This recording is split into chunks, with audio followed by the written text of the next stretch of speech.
This is the Veterinary Project Podcast, episode 060.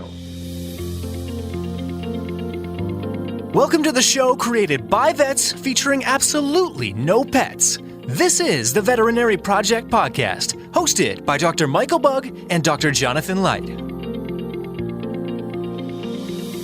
Our resident veterinarians have swapped out their stethoscopes in favor of microphones to bring you the Veterinary Project Podcast, a show focused on real conversations, aimed to connect this amazing profession full of remarkable people.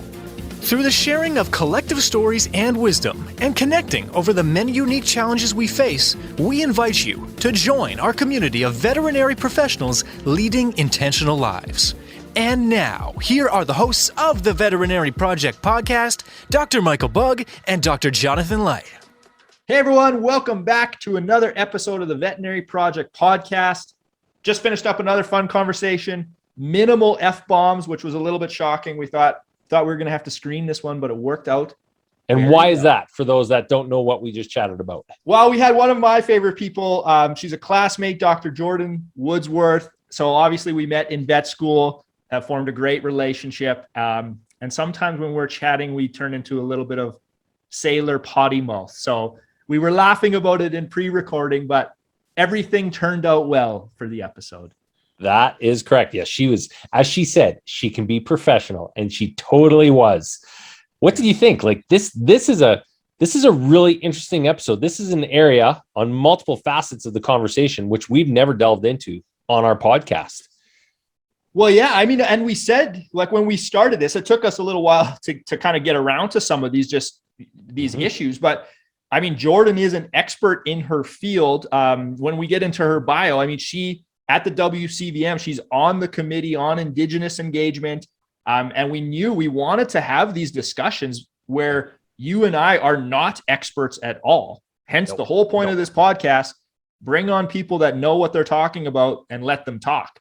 And I think it's very beneficial for the whole veterinary community that we go into these weird, rabbit holes that aren't in our face all the time. So try and bring that to the forefront. So I was happy with it. And I'm going to jump in there even more. And I'm going to say our goal is to help both ourselves in this journey, and then our listeners and those that come on the train that is the Veterinary Project to live with intentionality. Dr. Jordan Woodsworth today is the epitome of that from what our discussion looked like. Because it was our job to shut up and listen and learn in areas that you and I, again, I'll speak for myself, I'm not overtly comfortable with. Well, yeah. And I mean, it's an interesting thing with discomfort. Like, I agree. I'm not comfortable, not because I'm wanting to shy away from it. You just don't know what you don't know. And I was thinking before this episode, I was like, I don't even really know how I'm going to ask Jordan good questions, because my knowledge base is so limited in these areas. But I mean, she basically took it before we turned record on. We said, Jordan, this is your show. We're the guests. You just take it and run with it, and it'll be great. And it was. Agreed. Okay, Jonathan, before I jump over and introduce our guest to Jordan with her bio, I'm going to put you on the spot here and see how you manage to squirm out of it. But you should have a quick tip for us today. Oh, do I have a quick tip for us today? And our quick tip goes along with the theme of what our discussion is today. And it's actually not a quick tip, it's a challenge. And our challenge is along the same lines as what Mike and I have done with this podcast. Is I want to challenge everybody that's listening right now. Go try something new.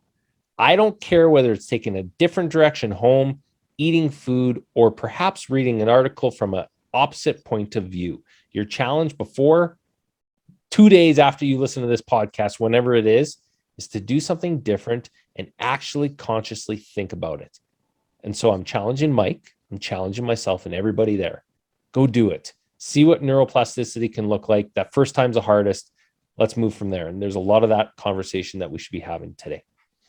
Yeah. And sorry, I'm going to jump in on this a little bit. I frequently will say and quote, you're the average of the 5 people you hang out with. And I do believe that. Like, that's absolutely true. But I do think it's also important to break out of that intentionally and go grab a new perspective, right? And I said in our pre-recording with Jordan on Instagram, She's one of the few people where I watch pretty much every story she posts because Jordan does the heavy lifting for me. She goes and finds all these articles that are very useful and then just puts them in front of me so I can go get perspective that I wouldn't have got just in my normal day today. So that's a great quick tip, Johnny.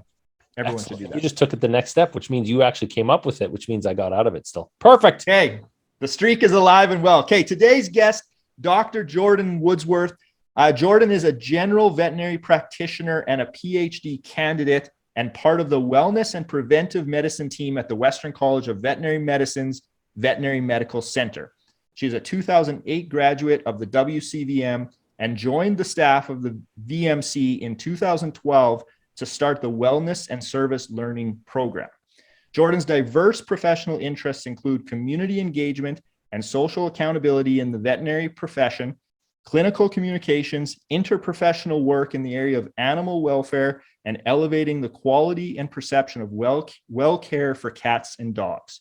Jordan's work in Northern Saskatchewan is an area of true passion, and she strives to use her role as a veterinary educator to provide opportunities for veterinary learners and practitioners to develop and practice culturally safe approaches to veterinary care. Her personal interests include lake time with her husband, 2 kids and dog, traveling and enjoying nature, and eating and cooking amazing food. This is a good one. Please enjoy the conversation with Dr. Jordan Woodsworth. All right, Jordan, from the greatest graduating class in the history of veterinary medicine and the most difficult guest to get on this podcast, thank you for finally agreeing to come on. Hey, I wasn't actually that difficult because I gave you a bunch of dates originally and then you never got back to me. So it just took a little bit of time. It wasn't all my fault. No, I know. And the truth comes out live. Absolutely. No, it's all good. It's all good. You're very busy. I know you're doing, we'll get into it, your PhD work. And this is actually, I hope it comes up. This is one of the skills you have is the setting boundaries. You know, you were very polite. You're like, I got this on the go right now. Doesn't work. Then I forgot to follow up. Here we are. So I'm looking forward to where this goes. A year later, we have Jordan Woodsworth on the podcast. That's right.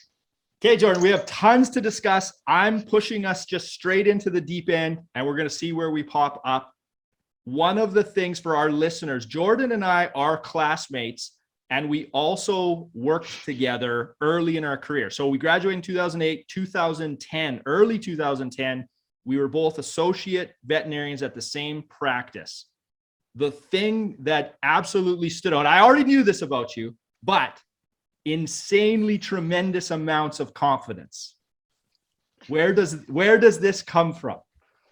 It's an act, Mikey. No, I don't know, honestly. Like, I think I'm the oldest grandkid. I'm the oldest kid in my family. I feel like that's like a first child kind of trait where you like fake it till you make it kind of thing. And you know, I have one sibling and she has special needs, and so I did a lot of caregiving and things like that when I was younger, and so I think that kind of made me have to trust myself in some ways. And I was really lucky in my vet school time that I had lots of opportunities to work and practice and develop some skills, and then, you know, figure out how to trust myself in a veterinary medical context. And so, yeah, I felt pretty good when I graduated and had tons to learn. I'm still learning all the time. Have forgotten a lot of things actually that I don't use on a regular basis, but I guess, I don't know. Yeah, I've never really thought about where it comes from, but that'd be my long, short answer. Yeah, no, it was cool to work with you because despite being classmates, honestly, in lots of ways, you were like a mentor because I didn't have the same level of confidence. Not that like I had some, but I was always like, wow, like Jordan just goes after it. But yet when you knew you needed to go look, you would, like, you had it perfectly figured out, it seemed. I always remember, I think was it luxating patellas or something, some sort of surgery. There would always be a surgery where we're like, have you done it? Nope. Have you? Nope. Should we? Oh, okay. Yeah. And then we would just go do something that we've never done before. I mean, That was my favorite. What I tell people about like that time in my career is that we had this amazing peer mentorship thing happening, right? And, because there were kind of four of us in that clinic environment who all graduated around the same time, like between you, me, Tori, and Esther.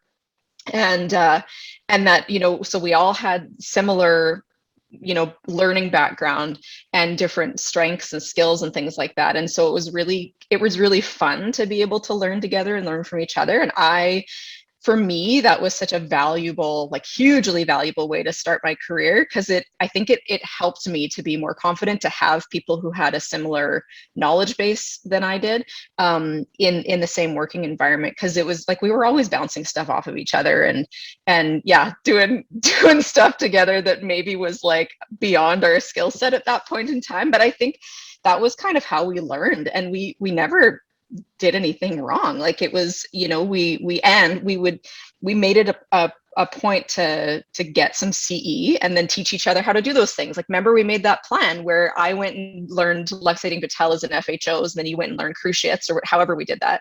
And then we taught each other how to do them. And it was a great way to learn. I loved that. Yeah, it was. And I think, like, I don't know if we worked together for about 2 years, and I feel like I went from, brand new grad, and at the end of those 2 years, it was like fully functioning general practitioner where anything could come through the door. And it was amazing that like environment that we had created. I'm curious, I know I'm jumping ahead, but now you're more in an academic setting, this peer learning, like, what are you seeing with that as, like, are we moving more that way, or where are we at with that? That's an interesting question. I think, I tend to, we were talking earlier about our ages and how we don't necessarily feel the age that we are. And I'm definitely like that in the learning setting, because I think of our learners as my peers. And I think that that's a good mindset, because they are going to be our colleagues right away. And so I try my darndest to help them develop that mindset too, where it's like, listen, you're already a colleague. And so, you need to start thinking of yourself that way. And I already think of you that way. And they teach me things all the time. And I think that's really lovely. But I will say that, we give students intentional opportunities to do peer mentoring as well. So you'll remember, both of you, when we were in vet school, that we had like the second year, fourth year buddies, right? And they still do that, which is great. So there's some mentoring, as we know. But there's lots of, if you guys remember when we did, third year vaccine clinics, when we were in third year. So when we started the wellness program, we took that and kind of changed it so that it was more intentional and had a better framework around it. So it wasn't just like a fly by the seat of your pants. You take the intern who's on emergency that day and they try and like kind of sort of oversee it. So now what we do is we have the fourth years who are on our rotation mentoring the third years who are coming through and doing the Saturday vaccine clinic with us. So yes, the fourth years are in the mentorship role. And so they're taking the rotation with us, right? And their job is to help the third years take their history, do their physical exam, and then kind of come up with a plan. And then they come and present that to us as the clinicians. And what that does is it allows the fourth years to acknowledge both that they have some skills and knowledge base to be able to do this. And they often will tell us that they see, holy smokes, I've come so far in the last year since I did this. And the third years see, both that it was great to have the backup of having more of a peer in the room as opposed to just having a scary clinician. And also they get to see, hey, that's where I'll be in a year. And that's really encouraging to see. Because I think, as we all remember, third year is pretty friggin' intense. And so a lot of times third years feel pretty drowned in information, and they're having oftentimes a hard time figuring out how they're going to apply that and whether they're going to be able to put it all together. So being able to even spend half a day with a fourth year student who's in it and doing it, they get to see, hey, this is where I'm going to end up. And I have lots of hope for my next year of learning. So. Wow, this is cool. So this is my first time hearing this. And I mean, this is making so much sense, because I'm thinking back to being a student. And if you're dealing with a resident and they can just rattle off stuff and you're like, I don't even know what you're talking about. Like, you're so many steps ahead of me. But if it's a third to a fourth year relationship, like it's just one step ahead. So that seems doable. I mean, yeah, absolutely. Yeah, it makes tons of sense. Okay, backing up a little bit, because this program at the veterinary college, you started like the new version of it. You're the one that completely revamped it. So I want to even go one step before that, because I knew you as like, you loved clinical practice, right? The relationships, the clients. And I remember when you were toying with the idea of going over to the university, and you had a bit of conflict because you truly loved what you did and you saw all this opportunity. So could you kind of walk us through that, and then we'll dive into the program that you started, because I want to hear more about that.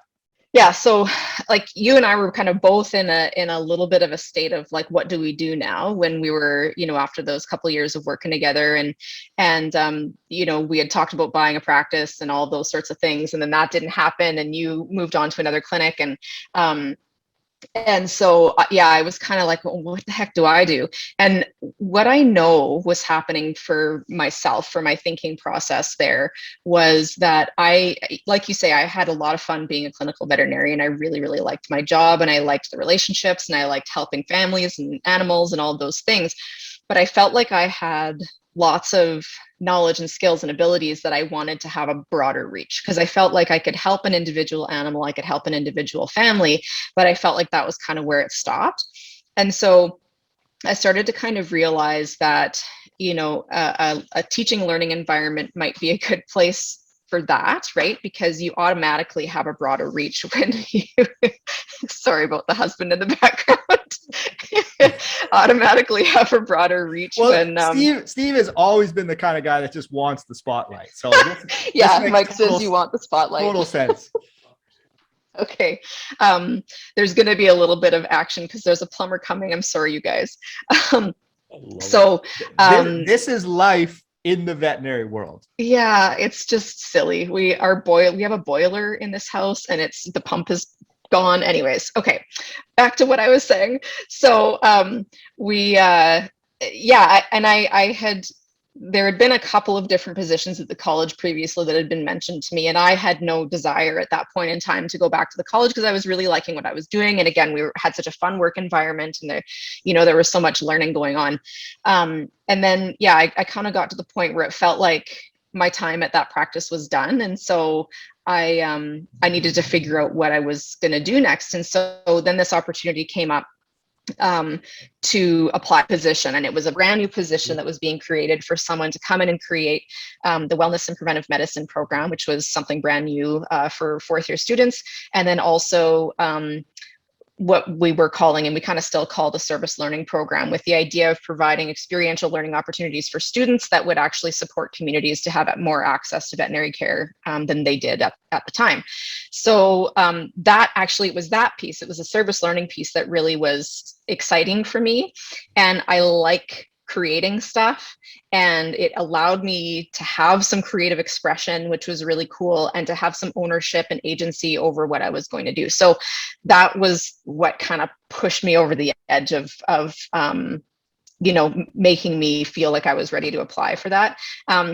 And it was like, you and Rosalie helped me so much too, because I don't know you probably remember this, but you guys helped me, and especially Rosalie helped me with like my CV and all of that stuff, right? And like making my wording really strong for everything. So it was like, you guys helped me get that job, which was amazing. So. Well, I mean, thank you. But it's funny, this many years past it, looking at it, it's like, you are made for this role. Right? Like, I don't know who's going to be more qualified or more passionate. Like, this role is for you. So. Yeah, and it's funny because I kind of feel that way too. And maybe some of it is because I've made it what I'm interested in a lot of ways, right? Like I've kind of painted myself all over it. But I definitely feel that way. And it's always so interesting when something like that kind of falls out of the sky, right? Or it feels like it does. And that opportunity and several other opportunities have kind of helped me to realize, that when that happens, when something feels like it's fallen out of the sky into your lap, that's when you gotta like listen to it and do that thing. Yeah, absolutely. Yeah. Okay. Well, let's dive into it a little bit more. Let's start maybe with the perspective of veterinary students. Like, how has that program changed from when all of us went through? What do students experience? And then what's the goal of that when they graduate and go out into the workforce? Yeah. So the biggest thing was that there was this acknowledgement amongst folks in veterinary medicine largely, but certainly, the people we all learned from in vet school, that there was nothing in the curriculum that was specifically focused on how to manage well patients. And at least in terms of cats and dogs, and that was a major gap because, 80% of us end up going into some form of companion animal associated practice. And we were doing a huge disservice to our graduates and their employers by not providing students with a good foundation on how to manage healthy patients. And so, and that goes into things like, how do you prevent disease? How do you screen for certain diseases? How do you, help people manage their husbandry so that animals are healthy and well? How do you talk about nutrition? How do you talk about behavior? All of those things, right? And so there was a lot for us to kind of incorporate, and none of that was really being done yet. And so at the same time, there was this pretty big push internationally, but certainly from the American Animal Hospital Association and from the AAVMC, so the American Association of Veterinary Medical Colleges, to start to push preventive care as a really important part of companion animal practice. And so for us to be able to say, this is something that we actually have to offer that's valuable beyond what's in the syringe. Because for so many years, we were kind of taught like it's a vaccine appointment and all you're doing is poking things and shooting them out the door, right? And so, that mentality of the 15-minute vaccine appointment, you pump them through, it's a production opportunity, and then that's it. And now we were flipping that on its head and saying, actually, this is a relationship building opportunity. This is where we get to know our clients and our patients and to get to know their families and build that trust so that now when there's an emergency or when that animal has a health condition or needs a surgery, they're going to come to you because you've already built that trust. And so what you're selling during that appointment is not what's in the syringe. You're selling that relationship and your body of knowledge that you're offering to your clients and your patients. So that was sort of what we were trying to implement in our curriculum. And again, it's only in fourth year. We still are at the point where we aren't doing a lot of teaching of preventive care in the under years. We're trying our darndest to get it more injected, but at least in fourth year, there was the opportunity. And so we started out as an elective rotation. And then there was enough demand and enough acknowledgement that it was important that it's now semi-core. So meaning that in fourth year, students either have to take our rotation or take field service, which is the large animal equivalent, right? Where they learn preventive care in horses and cattle. So yeah. Nice. Can they take both or just one? They can take both, but they have to take at least one. Excellent. Yeah. Yeah, that's amazing. So what I'm kind of hearing in there is some of the core pieces of this are communication and that relationship building. 100%. Yeah. And I mean, just that the fundamental stuff about knowing what are the diseases we vaccinate for, why, how do we come up with a vaccine protocol, and how do we individualize that? What about parasites? And then, like I said, all the other stuff, nutrition, behavior, those types of things. And so dental care, dental screening, everything that kind of goes into that preventive care package. And so yeah, it's all of that, but you're absolutely right. Communication is a huge part of it. And when I first started at the vet college, I was given the opportunity to start facilitating core communications courses, because we offer that now, right? Where we didn't get that when we were in vet school. So in third year, there's a big course that's sort of the entire first semester that all students have to take, that's core communications. And so they do classroom work, and then they also do simulated client scenarios with actors. And so I started helping facilitate those. And then actually, I think it was in 2016, had the opportunity to be certified as a clinical communications instructor. So I went down to New Haven, Connecticut for a week, and I learned how to facilitate clinical communications learning for veterinary students. So it was pretty cool. Nice. That's neat. Can you go a little more into that? Because that is so interesting to me. And I see it used to be kind of this intangible, I guess we would call it, where vet students, you have all of this knowledge. It's just a matter of, can you get that across to your client to build the relationship? So like tactically, what are you seeing to help those students come out ahead? So I think it's this idea of, and that's actually what I'm doing after this call, is I'm doing this with interns as well. But it's this idea of, what are the back pocket skills that you need to have that you can draw on in order to build relationships, build trust, communicate when it comes to difficult conversations and things like that, right? So there's all these different units, and the organization that offers this training is called the Institute for Healthcare Communication, and it used to be under the umbrella of Bayer. Bayer actually started this program way back when. So, when we talk about core communications, we talk about things like open-ended questions, nonverbal communication, empathy, and reflective listening. So those are the 4 core communication skills. And I could do have done many times an entire lecture on those topics on their own. And what those do is those tell us, how do you best get information from your clients in a way that isn't colored by your own judgment? And how do you do that artfully, right? Because we didn't really learn how to do that. They were like, don't use leading questions, but nobody really knew what that meant. And so, open-ended questioning. So who, what, where, when, why, how, tell me, describe, explain, right? Those are all ways to start open-ended questions. And then we all know about nonverbal communication, that 80% of our communication is nonverbal. And so talking about those things and how we can, control those things in ourselves and notice those things in our clients. Reflective listening, which is like listening for the meaning behind what somebody says and then reflecting that back to them. And then empathy, which is feeling with people, right? So Brene Brown has an amazing video that I can send you the link for if you haven't seen it before, about empathy and what that means. And there's a little cartoon with animals, and I show it to students all the time because I think it's the most amazing thing. And that I love Brene Brown, but yeah, so, just having people develop those back pocket skills, and even if it's only that, right? Even if they just get those 4 core skills, that's huge for being able to take a good history, relay physical exam findings, build bonds with your clients over something that's great or something that's upsetting, empathize with someone who's having trouble with the cost of their animal's care, right? Disclosing medical mistakes, all of those kinds of things are made easier when you have those communication skills. So I get super excited about this stuff because I think that it's something that's so fundamental to the art of veterinary medicine.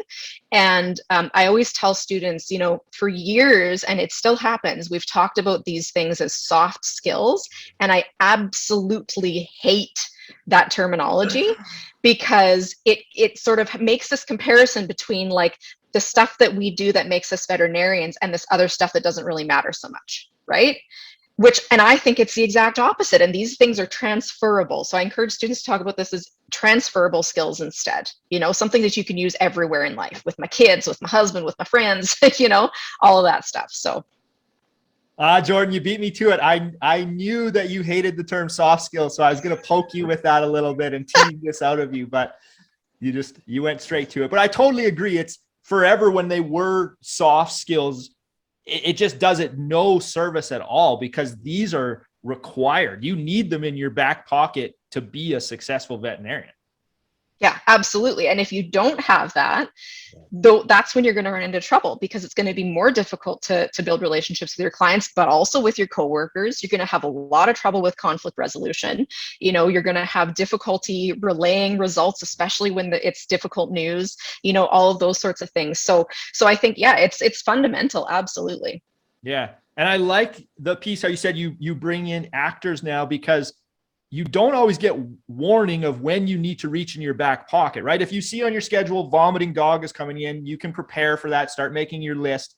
You don't necessarily get warning when a client, for some other reason, goes off or snaps on you, and now you have to respond on the fly. So I like the experiential learning component of this. Yeah, and we're always kind of expanding it, and we're lucky at the U of S because the College of Medicine has a clinical communications center. So there's this area of the College of Medicine in the Health Science Building that's set aside specifically for this, and so they have simulator models and things like that, so that people can practice their clinical skills. But then they also have the capacity to record and do things like that. so that students can practice their communication skills. And then they have these trained actors who are paid to come in, and they have a script that they read, they know who their character is, and they come and they interact with the students. And then they also give feedback, which is super valuable because they've done this before, they know this scenario, and they can tell students what they're experiencing as the quote unquote client and how that made them feel, what the experience was like for them. And that's something we don't always get in real life, right? We don't always get the feedback, particularly when it's good. We often get the negative feedback, but whether it's, online or in person, but it's so valuable for students to get that feedback. And we also have them give feedback to their peers, which is another very, very, very important skill. And how does that get received by the students? I'm just thinking, like, it can be nerve-wracking to be videoing and recording yourself and then go watch the replay. So are they on board with it or reluctant? And if they are reluctant, how do you get them on board? Yeah, so it varies from student to student. And what we typically had done in non-pandemic times is we started out with recording, and then that didn't really work. We used to actually do it in the exam rooms in the VMC, and that was a hot mess, as you can imagine. So we started using the CLRC, and we would actually just all gather in the room. So there would be a facilitator, the actor, and then 3 or 4 students. And the student who was in the hot seat would be sitting there with the actor. Their peers would be behind them, and then I would be kind of off to the side. And so we wouldn't necessarily record it for those purposes, but we would be able to kind of talk about it in the moment. The students are allowed to pause if they want, if they're getting stuck in a certain area, and ask for a little bit of input. And then they would get sort of feedback in the moment. Now they're doing it on Zoom because, of course, we have limitations for what we can do in person due to the pandemic. But they're still kind of all together at the time. And so it's really interesting. But there are some students who are excited about it because they're nerds like me and they love communicating and they think it's real cool. But most of them are quite nervous. And I think that that's always the case when there's stuff that's being done in person. In vet school is it's intimidating. It's scary because you don't know what kind of feedback you're going to get. You don't know if you're going to, forget what you meant to say, and those types of things. So I think it's definitely nerve-wracking. And we tell them that, right? Like, I'm not here to make you feel icky. I'm here to help you get through this scenario and learn and practice these skills. So, like, do what you got to do. And if you need to pause, because this isn't meant to be a traumatic experience, right? Yeah. That's amazing. Yeah, it's an incredible learning opportunity. I wish we had that. That would have been so cool when we went. Yeah, absolutely. Okay, Jordan. A few things I heard in there. One is, I think you invited yourself back to go through those 4 core communication skills on another time. So thank you for offering. We'll take you up on that offer. You're welcome. I do want to move into the other component of your role, because I know this is also an area of huge passion for you. And I don't know a lot about it. So I'm excited to learn here. You talk a lot about social accountability in veterinary medicine and in the vet profession. So I guess as a jumping off point, tell us what that is, and let's walk through that. Yeah. So when I talk about social accountability, I think about it as, what are our responsibilities to each other, to the public, and to animals and humans in general, as veterinarians and therefore health professionals. So social accountability is a pretty big topic of conversation in the human medical field, because, of course, their patients are people. And so figuring out how to improve access equity so that everybody has access to healthcare, which, despite common belief in Canada, where we theoretically have universal health care, in fact, it's actually not universally accessible. And so, making sure that we are actually providing for that in the way that we train our students and in the way that we provide our services. And then, how do we need to adjust our thinking as health professionals in one of the whitest professions on earth, as we are, veterinary medicine? We're very non-diverse from a racial standpoint. And how do we adjust our thinking so that we are, intentionally anti-racist, so that we can do a good job of serving people who are outside that sort of mainstream society, upper middle class folks who can pay the fee-for-service vet bills on a regular basis. So how do we improve access to veterinary care generally, and quality and safety of veterinary care more broadly? So that's what I think about when I think about social accountability. And it extends to, again, what opportunities we give to our students, who we serve through the vet college, and how we do that, and what kind of foundation we give to the people who we involve in that service delivery, so that we're doing that in a safe way, that we're not perpetuating harm. Okay. There's a lot here. I mean, where I go with that is I just want to ask you how, like, because I don't know. So how do veterinarians do that? And I mean, I know we can go on the student side too. I know you lead a lot of like trips to northern communities. You take students for vaccine, spay, neuter clinics, that kind of stuff. So I'll leave it broad. How do veterinarians deliver this? Yeah. And so I think that we have to be really cautious when we are thinking about how we help, that we intentionally step out of the savior role. Because as veterinarians, we're helpers. And so we tend to want to fix things.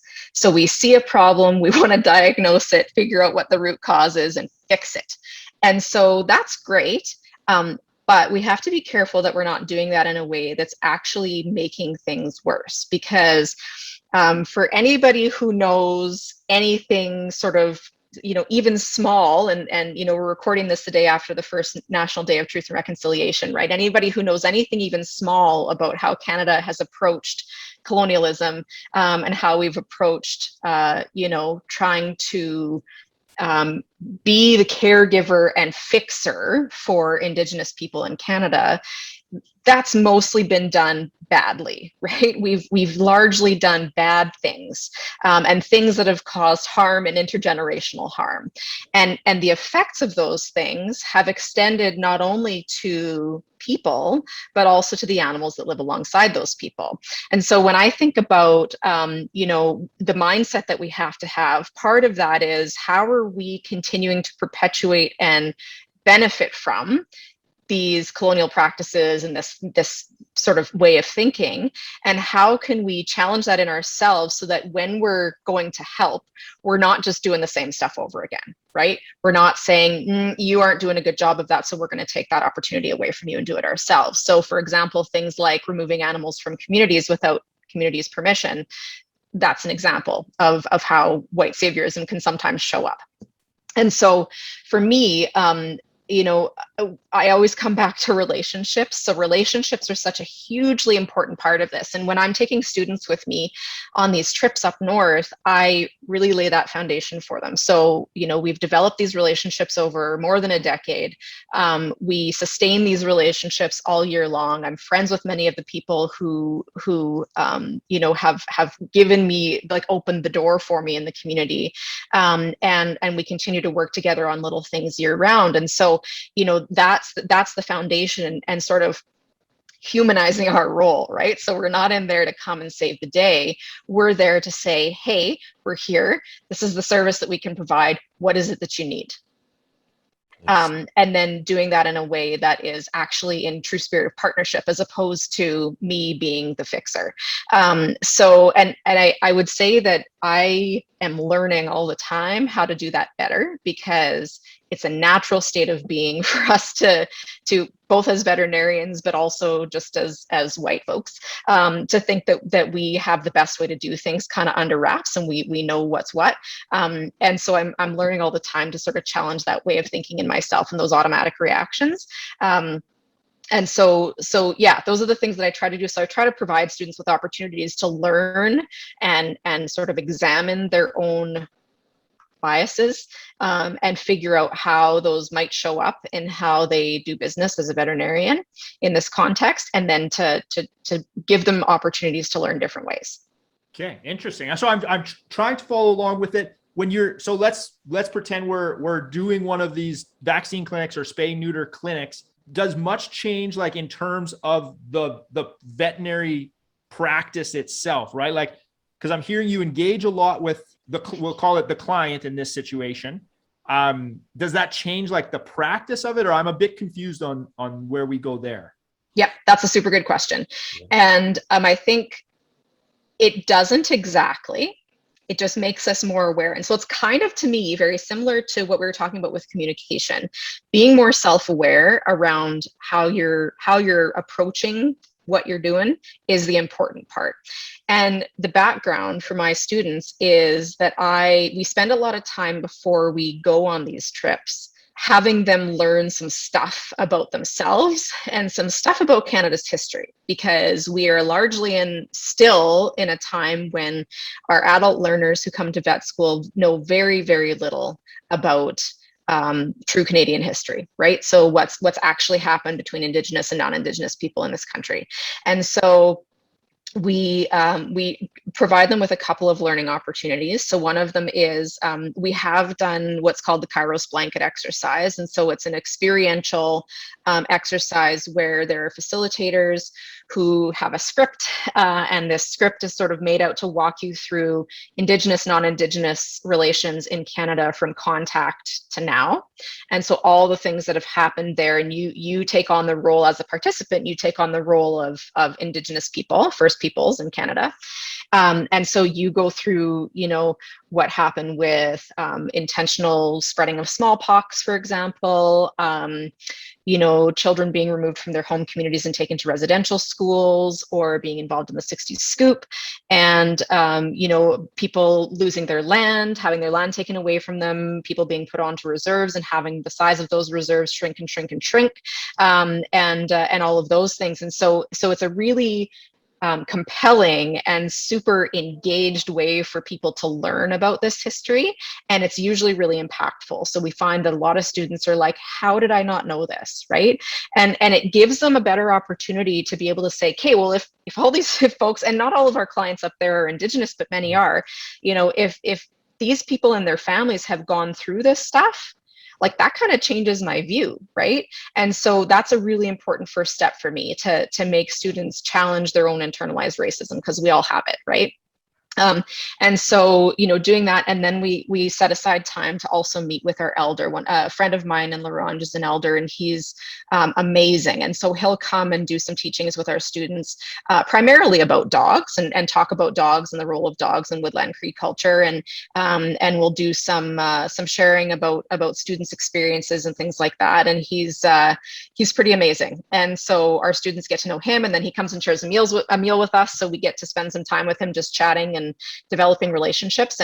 And so I think for students, it's a neat opportunity that not a lot of them get, but it also has meaning, because it starts to change what they know about how to be a Canadian citizen in a way that is maybe less harmful than what maybe we've been involved in before. Because again, as white people, we tend to benefit from colonialism. And so acknowledging that and figuring out what we can do to sort of sometimes get out of the way, but also if we're going to be veterinarians, how do we start to provide services in a way that is less colored by all of that for us, and increasing opportunities for people to access those services, right?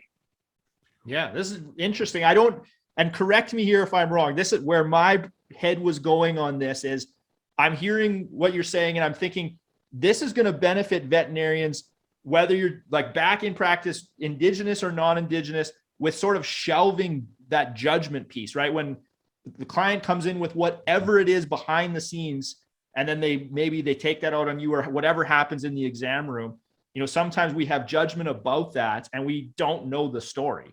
So yeah, I'm curious, do you get feedback on your students that have gone through sort of these trips with you, and then how that relates back in their everyday practice? Yeah, absolutely. I get that one a lot. Just people sort of saying, yeah, because when we talk about empathy, right? One of the things about empathy is suspending judgment, right? Trying to do a good job of suspending judgment. And you're absolutely right that I think doing these things and understanding that we don't know everyone's backstory, and that people might be in a place where things are really difficult for them, but not a lot of people are really willing to share their vulnerability with us, particularly if we're in a power hierarchy, which we are as veterinarians, right? We hold a lot of power. And so yeah, thinking about, what might be behind all of that, and getting to understand a little bit more about, particularly, again, in this context, we're talking about Indigenous people in Canada, but some of, similar things could be true for other groups of people as well, right? And so figuring out how we just generally make veterinary medicine a safer space both for learners, but also for service recipients, I think is really important because, we always talk about this, but we all got into vet med because we love animals. And I think someone else has said this on your podcast at least once, but we're ultimately a human profession. And so to be able to develop our interpersonal and our human service skills is so crucial to being able to do what we do well and to advance our darn profession, because we should be always evolving, right? That's how this profession is built, is so that we're always changing, evolving, and doing better. And we do a very good job of that on the clinical side. And sometimes the other stuff is left behind a little bit more. And so for me, that's where I am focusing a lot of my attention, is how do we do that other stuff better? Interesting. Do you have anything to add, Jonathan? No, just a question of access and reach in hearing all of this, and it, Jordan, do you only do this out of the WCVM for your students there, or where has this expanded over the last 9 years as you've taken this role on? As you're dealing with some very big in-depth topics there.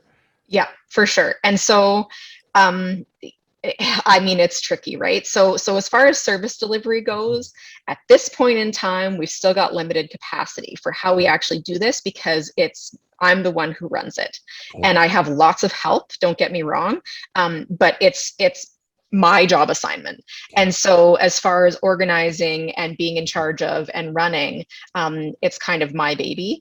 And so that puts a limit on how much I can actually do, particularly because I'm working half time at the moment while I try and get this other degree done. And so, so as far as expansion goes, there has been none. So we've worked with one community, one region for the past 9 years. And this fall, so in like 2 weeks, for the first time ever, we're branching out to another community. So we're going to another community in the northwest part of the province in the middle of this month. And so that's my dipping my toe into expansion. And I think, I see this going a lot of really interesting places, should we have the resources to do that, right? And so should we have the resources to expand this program so that we actually have dedicated staff and people who can go out and deliver the services and build and sustain the relationships and do the research and all of those things that might be involved in all of this, this could be something massive. And I think, I've had conversations with folks who are like, well, how do we expand this into BC? How do we expand this into Manitoba, right? Our partner provinces. And I think that's definitely possible. And again, we need to have resources, both human and monetary, in place in order to make that happen. So it's just a question of how we do that. But I've got big dreams and big ideas. It's just a matter of how we make it go, Jordan, are you seeing other vet colleges doing similar things? Yeah, for sure. So we're not unique in this regard. There are programs at all of the vet colleges in Canada that provide services to communities that don't have regular access to vet care, and do that as part of student learning. So Dr. Susan Coots at UCVM has been doing this for years, and she's like a pioneer. She's been doing this in the Sautee region of the NWT for, I guess, like 10 or 12 years now, and doing a rotation involved in that and taking students up there for a formal learning opportunity. And there's a program at FMV, there's one at U of Guelph, there's one at UPEI. And they all do this in different ways, right? The programs all look slightly different, and the ways that they're delivered and what they do with their students for their background learning and things like that. And so there's this acknowledgement nationally and certainly internationally in other countries that have similar histories of colonialism. So, for us, that's Canada, the US, New Zealand, and Australia primarily. There are programs like this happening all over the place, and there just isn't a really cohesive national or international approach. And I don't necessarily think it has to be international. We can learn from each other internationally. But I think on a broader scale within Canada, our context is such that if we had a better national, or even if we started provincially, right, approach to improve access to services, it would change the game, right? Because we all take an oath, and that oath says that we are going to commit to the protection of animal health and welfare everywhere for all animals. And we are right now doing a crappy job at that, because there are a whole bunch of animals who don't even have access to veterinary care. And when we look at the definition of distress under our provincial animal welfare laws, not having access to veterinary care is one of them. So we are complicit in poor animal welfare. So I see that as a big part of our responsibility as veterinarians. Yeah, it's amazing. What you're spearheading here, it's inspiring. So I mean, good job. I know there's lots to go, but if we didn't have people like you, it wouldn't be where it is. Kind of one last question before we move on, because I know I'm chewing up lots of your time, and it's a tough one. How do you see more diversity coming into veterinary medicine? Like you had mentioned, we're kind of one of the whitest professions. I know there's stats and I don't know them offhand, but how do we improve that diversity as a profession? This is also a great question. So there's a whole bunch of sort of action happening from students in this regard. So there are lots of student groups that are, working on some of this. And I know you had one of them on a little while ago. And so, yeah, and so that's awesome. And so I think students are more than likely going to be a big part of the driving force here. And the way that I think of students is that students are the consumers, our main consumer group in veterinary academic settings, right? They're the ones who drive the program. And so I always try and tell them that they have a lot of say, right? They're the ones who are paying for this learning. And so they have a lot of influence, and they've got a pretty loud and important voice when it comes to, what it is that they'd like to see in their education. So we've got, some active groups at the WCVM right now who are working on some of this stuff with our leadership and trying to figure out how do we actually do a better job of recruiting a more diverse student group. And so I think that that's part of it, right? Getting to the heart of the recruitment piece. But it also has to start a lot earlier. So when we think about what it is that we want to see as far as diversity goes, we probably want to see our general societal demographics reflected in the veterinary profession, right?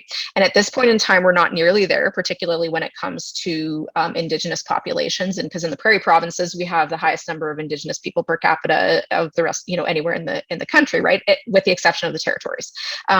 But so we need to be doing a much better job of recruiting and retaining Indigenous students. But when we think about where a lot of Indigenous folks are coming from, many Indigenous youth are living on reserve, and a lot of people don't understand how vastly underfunded reserve schools are in comparison to provincially funded schools. And so already there are challenges with being able to deliver a robust science, technology, engineering, and math curriculum, right? A STEM curriculum for students who go to reserve schools and providing them with those opportunities.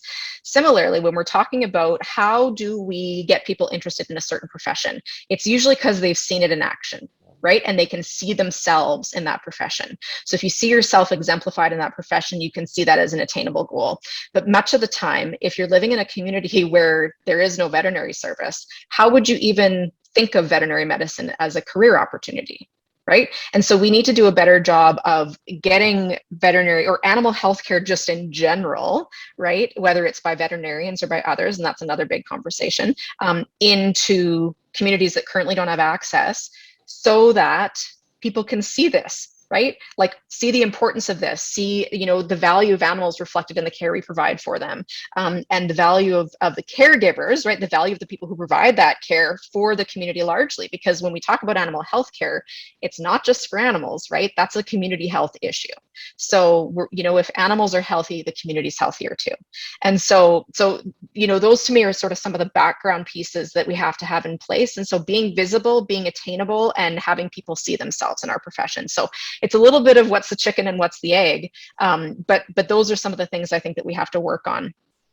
Yeah, that's amazing. It's so simple when you say it, not simple to solve, but simple to understand, because it's modeling. And that's where I wanted to become a vet from, was the vet coming out and doing C-sections on the farm. And you're like, wow, this is cool. Like, I want to do what he's doing. So it makes a lot of sense. So yeah, absolutely. Okay, Jordan. Well, we're getting to that time. We're going to run you through our impact round, but we know you'll be back because you already volunteered. So we'll be chatting again 5 years from now when I can pin you down again. Best of luck. Okay. First question. Are you a cat or a dog person? Okay. My answer to this is, if we're talking about working with the species, I'm both. But if we're talking about living with them, I'm a dog person. Yeah. Cats make me kind of sneezy. So fair enough. True or false? I knew I wanted to be a veterinarian since I was a kid. I'm curious what you think my answer to that is.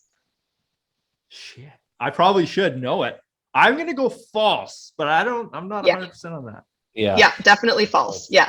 I didn't know, or I didn't even think of veterinary medicine as an opportunity or something I wanted to do for myself until my mom's best friend, who was a veterinarian, said, "What do you want to do with your life?" And this was the year after grade 12, when I'd taken a year off of high school. And she said, "What do you want to do?" I said, "Well, I want to work with animals." And she's like, "Yeah, how are you going to do that?" And I was like, "Well, I'll be a biologist maybe." And she's like, "Dummy, go to vet school." I was like, "Oh, okay." I had never, like, literally, it had never crossed my mind. So after she said that, and I was like, "Yeah, maybe that's not a bad idea. I could probably have some cool opportunities if I went to vet school." So, and here we are. That's awesome. And that's definitely a family member. Just the way the communication happened. That's definitely your auntie. She used F-bombs. Hey, and I like, actually, that's it. Like, I'm going to throw that in right now. This is new impact round question. What is your favorite swear word?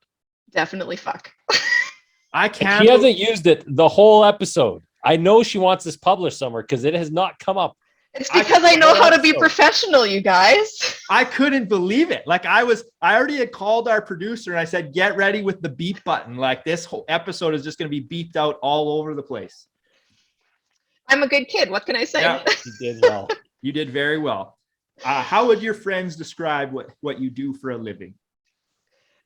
Well, as exemplified by what you said, most of my friends have no idea what it is that I actually do.